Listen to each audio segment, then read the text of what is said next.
Copeuch Inversiones, el sitio donde todos pueden invertir, y Universidad Central, 40 años formando personas, presentan Al Pan Pan.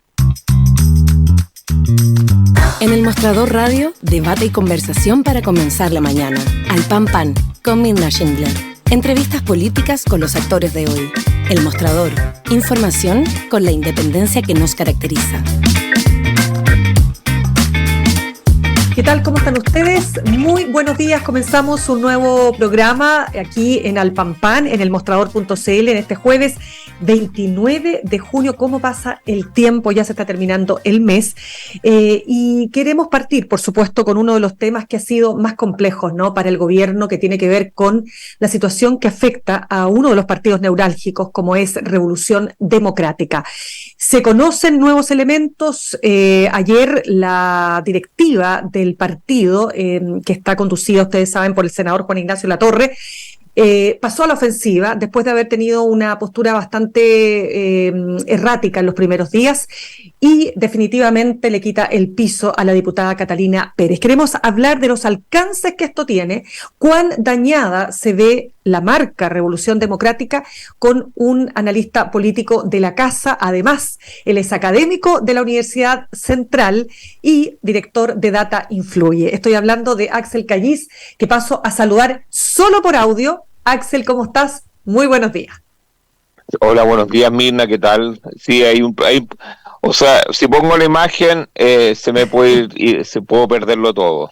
No te preocupes, porque nos interesa mucho la voz, tu voz, para que nos ayudes a ponerle luz, ¿no?, a este tema. Quiero saber cómo has visto esta teleserie política, qué alcances ves que tiene hasta lo que sabemos.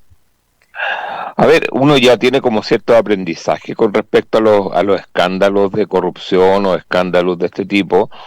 Yo diría que esto cada vez se parece más, no en la naturaleza propiamente tal, sino que como en la forma de las entregas, o cómo van apareciendo la información de Sokimich, que duró mucho tiempo porque nunca se sabía cuándo terminaba, porque iban apareciendo nuevas aristas, iban apareciendo, entre comillas, más personas involucradas con Sokimich. Entonces, y todas ellas eran casi una gran mayoría de la política. Entonces, tiene como esa característica que uno sabe como cuando comenzó, pero no sabe cuáles son los alcances que pueda tener, y por lo tanto nunca se puede decir se cierra el tema para el gobierno, para la oposición y para el sistema judicial o la fiscalía y la contraloría. Entonces, estamos como, uno no sabe si está en el medio del conflicto, saliendo, o en la entrada. No sé si como, por supuesto, es como una película. Uno no sabe si está, o una serie. Es una serie. No sabe, uno dice, bueno, estoy como en el segundo capítulo, pero ¿cuántos capítulos tiene esto? No sabemos. Porque y ahí es cuando uno no sabe. Esto es cuando se genera, yo diría que como el peor de los escenarios para los gobiernos, porque en el fondo lo que hacen es decir, intentemos cerrar esto, vamos elevando la apuesta, es decir, siendo cada vez más duro, pero al final, y uno empieza con se empiezan con las frases esta de caiga quien caiga, hasta el final hay que entregar todos los antecedentes. Pero ya vimos cómo por hacer el rastrillo sucede lo que sucedió con Patricio Vallespín, que él dirigía una gran organización por el hecho de ser delegado presidencial o gobernador, y que tenía 30 años y que era como, antes había sido Jürgensen de la derecha. O sea, ahora está la Fundación para la Superación de la Pobreza, y empiezan a salir distintos tipos de organizaciones que tienen transferencias directas o trato directo, y uno, por lo tanto, no puede decir esto se acabó acá, y empiezan las aristas, y bueno, en eso estamos. Tú sabes que me hiciste recordar, ya que está de moda, voy a hacer un link muy chiquitito respecto de la serie Black Mirror, que está de moda, una nueva temporada en Netflix, con uno de sus capítulos que se llama Joe o Jane is, o Joe creo que es horrible, ¿no es cierto? Así se llama el capítulo, no recuerdo si ese es el nombre, pero da lo mismo. El hecho es que es como un reality, donde la protagonista se va viendo a su vez en este reality que empieza a ocurrir de su propia vida, esto en tiempo real, va a ocurrir, o prácticamente en tiempo real, y ella va viendo cómo se va ventilando públicamente toda su vida a través de esta serie de la cual ella es protagonista. Bueno, que no quiso ser protagonista, pero no voy a spoilear la serie. Lo que quiero decir con esto es como si efectivamente la directiva de Revolución Democrática estuviera viendo una serie que los involucra directamente. Y esto es muy complejo porque uno se pregunta cuáles son los mecanismos, cuáles son las formas más eficientes y efectivas para abordar una crisis tan importante. Yo te quiero preguntar si a tu juicio esta actitud errática en los primeros días de Revolución Democrática obedece a la inexperiencia, al que nunca se habían enfrentado a un hecho así, o tiene otras explicaciones. A ver, tiene todas las explicaciones que tú quieras darle, o sea, yo creo que son todas correctas en términos de que hay una parte, hay obviamente que inexperiencia, pero también yo creo que hay desconocimiento del que está al lado, porque en el fondo cada uno entra en la lógica del sálvese quien pueda, o sea, me salvo yo, no sé si me explico, esto es como, imagina, como veíamos en la película el Titanic, se empieza a hundir, entonces ya las soluciones colectivas son reemplazadas por soluciones individuales, es decir, cómo consigo un flotador donde yo no me muera en esta pasada. Y que no sea de plomo.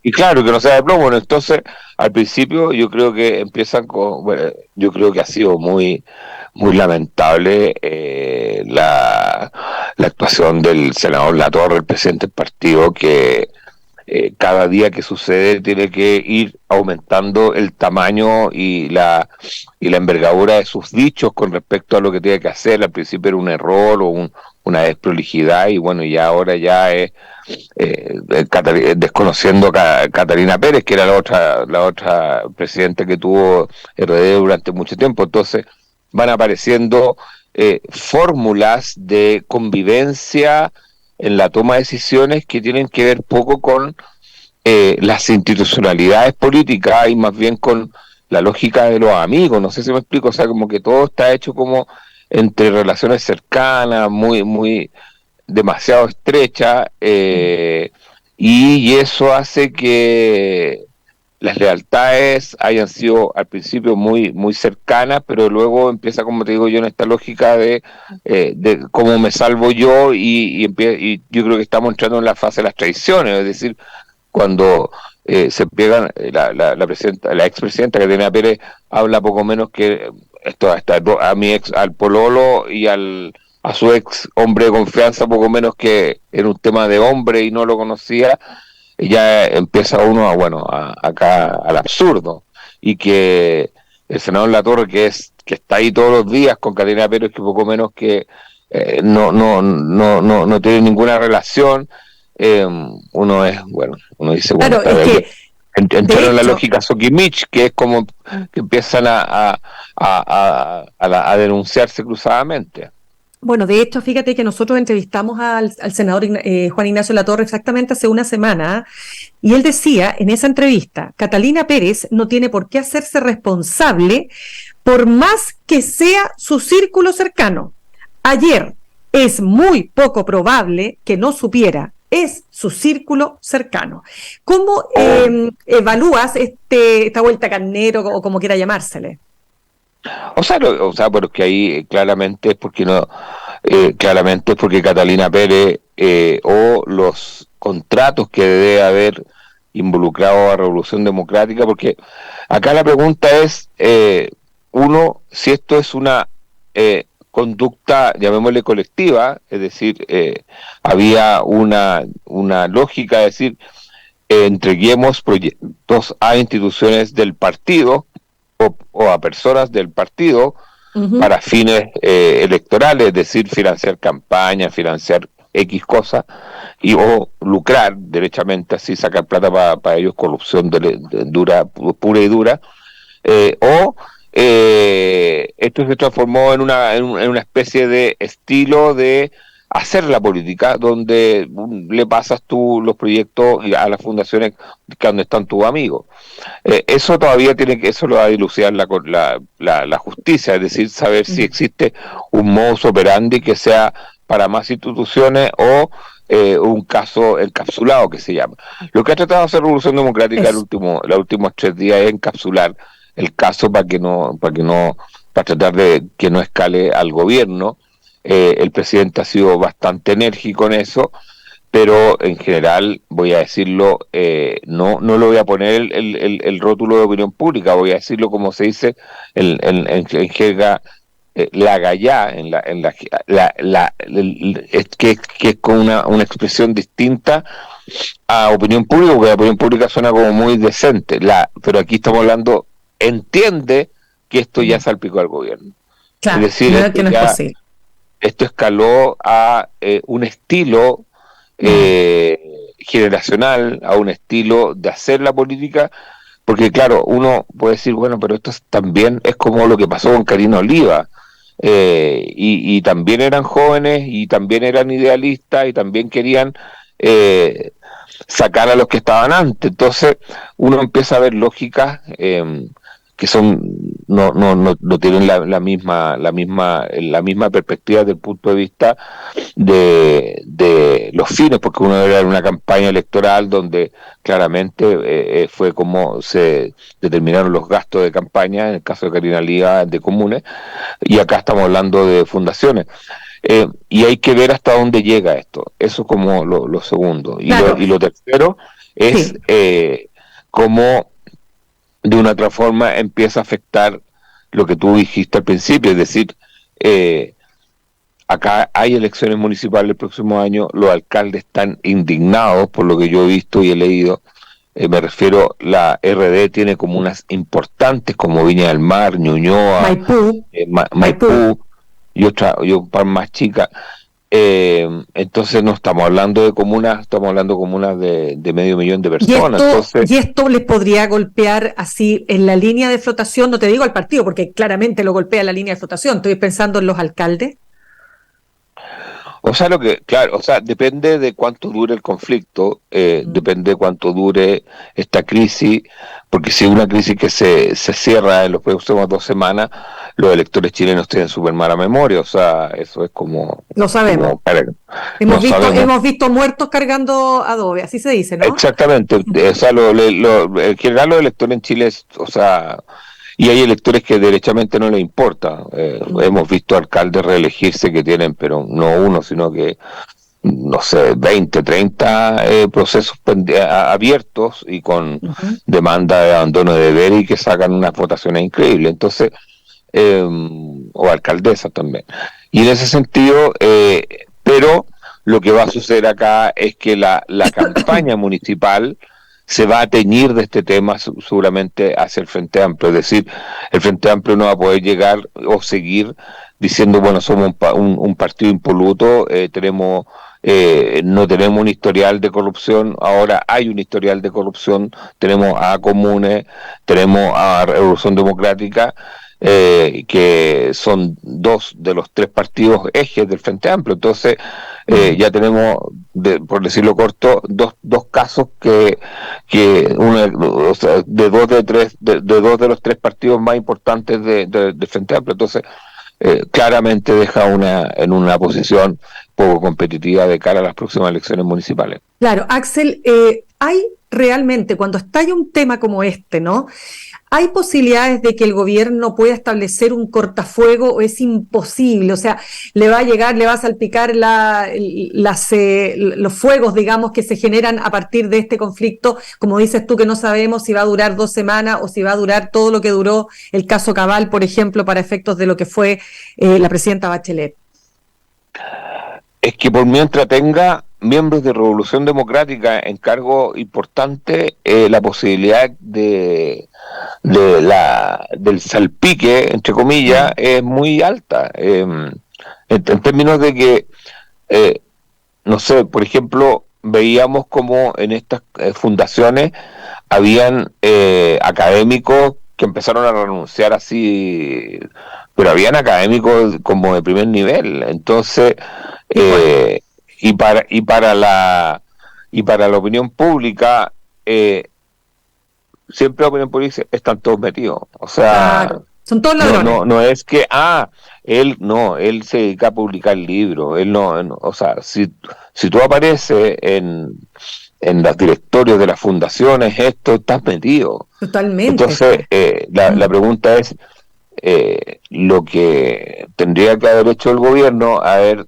sabido o estar haciendo, llamémosle, el pasar el rastrillo en términos de ver exactamente qué personas, en qué cargos, y si tienen algún vínculo con algún tema de esto. Entonces, recordemos que el jefe del segundo piso, Miguel Crispi, es de Revolución Democrática, y hay mucha gente que tiene cargos todavía de Revolución Democrática. Entonces, hay que ver hasta dónde llega en términos de que no se produzcan lo que se llaman daños colaterales, es decir, no sé, me imagino que muchas veces en las campañas políticas pueden haber transferencias, pueden haber personas que hayan sido candidatos y que recibieron aportes, y esos aportes, no sé, si yo soy candidato y alguien me dice te voy a regalar 500.000 pesos para tu campaña, yo lo más probable es que no sé si le pregunte de dónde viene, porque supuestamente yo entiendo que es un aporte de alguien que trabaja.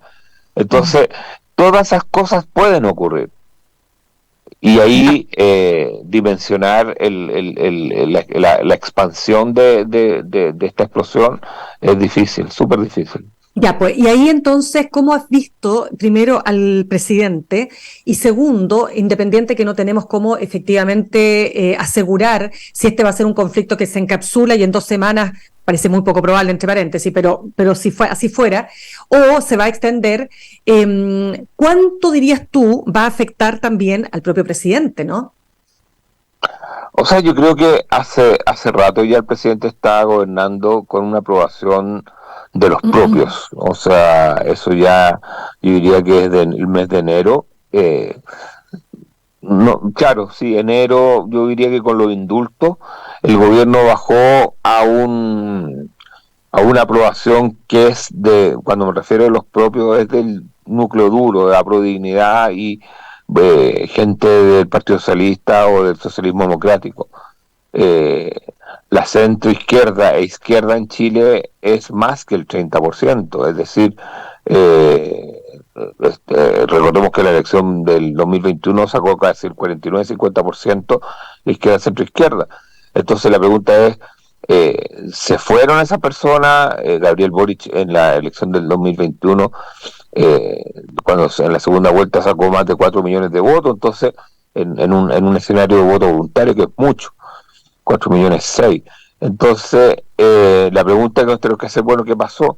Hace rato, ya yo diría que en los indultos el gobierno empezó a gobernar con los menos propios, del 30, menos del 30. Claro, con el 30, 32, 34%. No, si los indultos pareciera ser uno de los errores, bueno, uno de los errores más duros del gobierno. Exacto, que el gobierno no lo va a reconocer nunca va a decir que fue un error, porque fue en el fondo la promesa que habían hecho y el guiño a un sector de la coalición, de Apruebo Dignidad. Y ahí, Mirna, hay una que lo vimos con Sebastián Piñera durante el estallido social, es decir, después que pierde, o sea, cuando empiezas a perder lo propio, ya te quedas con el núcleo más pequeño. El gobierno hay a veces que ha estado bajo el 30%, pero es bastante difícil.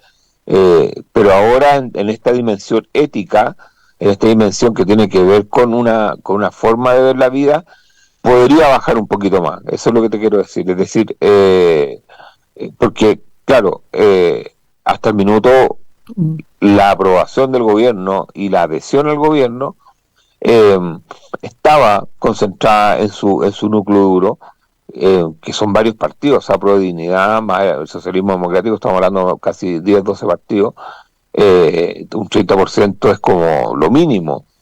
Claro, es el piso. Entonces, lo que te quería decir es que yo noto que el presidente está en una posición súper incómoda, porque la misma semana donde se descubren estos hechos, es cuando él hace el lanzamiento de esta comisión de entendimiento y paz, no me acuerdo cómo se llama. Sí, quedó, pero para la paz y el entendimiento. Eso, la paz y el O entendimiento. por la paz y el entendimiento, claro. Y que por lo menos yo sé que fue bastante compleja su arquitectura en términos de participación y alcance. Claro. Entonces, que algo muy esperado, sobre todo en la macrozona sur y todo eso, y que después de todo ese trabajo que constituyó el tener a la comisión, que prácticamente no haya existido por parte de la opinión pública, por los hechos de democracia viva y bueno, después por los temporales, es como bastante frustrante desde el punto de vista de la presidencia. Bueno, gobernar es frustrante en estos días, pues si lo hemos hablado cuántas veces, cuán difícil es gobernar. Quería preguntarte, Axel, si tú sientes que ¿hasta dónde, digamos, el ministro Montes, Carlos Montes, una figura tan importante dentro del socialismo democrático, ¿no? ¿Hasta dónde dirías tú que puede escapar a la responsabilidad política de todo lo que ha ocurrido, ¿no es cierto?, en su ministerio finalmente?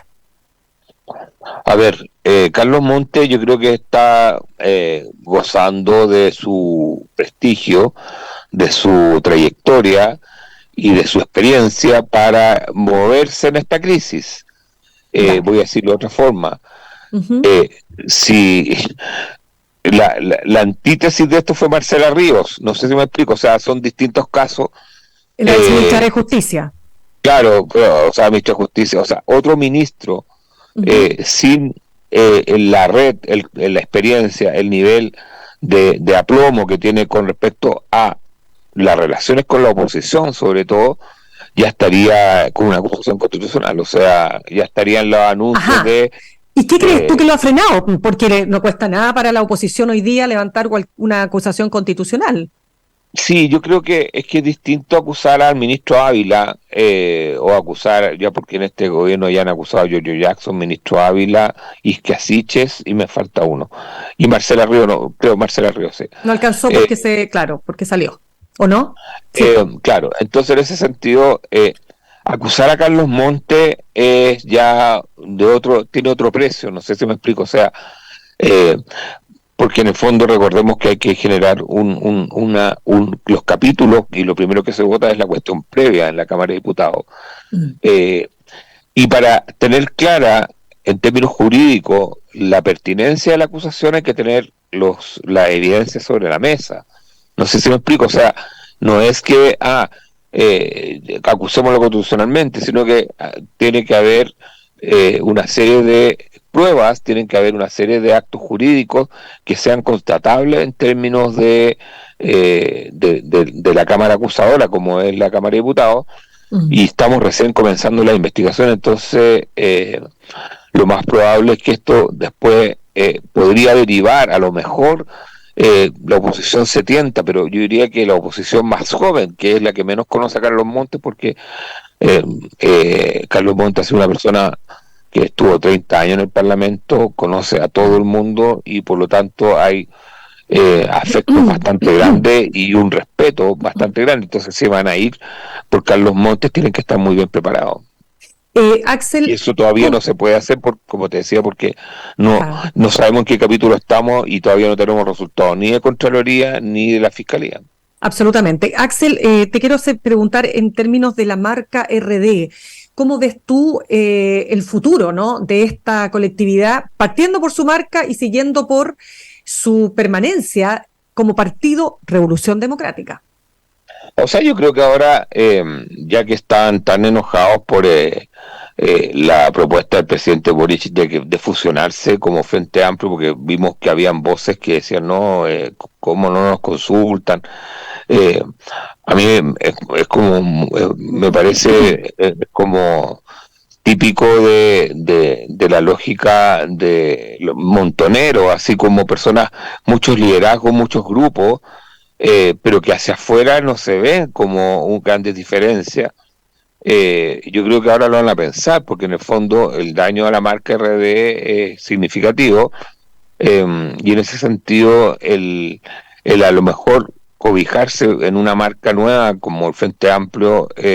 No es malo, dices tú, no es malo. O sea, yo ahora, claro, porque en el fondo el presidente lo propuso, esto iba para allá, sea cual sea el resultado de lo que haga el Consejo Constitucional, y ya como lo vimos en el borrador de Constitución que mandó el comité experto, van a haber porcentajes de votación exigentes, o sea, umbrales de votación y de electividad que van a ser sustancialmente mucho más altos de los que tenemos ahora para impedir la fragmentación. Entonces lo más probable es que, claro, lo más probable es que los partidos tengan que fusionarse por obligación. No, y esta crisis va a empujar además, pero eso te pregunto, o sea, si esta crisis permitiría, dirías tú, avanzar hacia una sola gran federación o una sola gran colectividad, ¿no es cierto?, llamada Frente Amplio.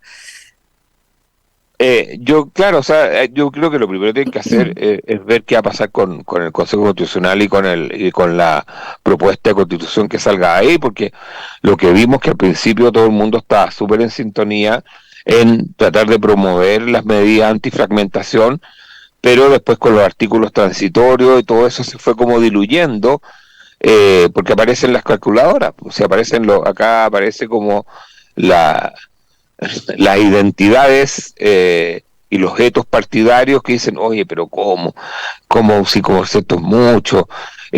Mantengamos a los senadores, no sé si te diste cuenta, eso Mirna, que al principio eran 8 senadores electos o 8 parlamentarios electos y al final eran pero 8, pero contando los que ya se tienen. Entonces empieza como a morigerarse toda esta idea antifragmentación.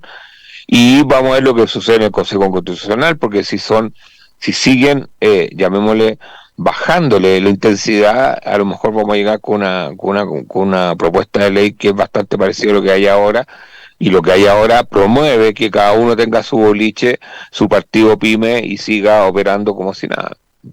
Ya pues, Axel, te quiero dar las gracias. Axel Callis, académico de la Universidad Central, director de Data Influye, por hacernos, por ayudarnos a entender este panorama político, sobre todo con la crisis que vive Revolución Democrática. Que tengas un buen día.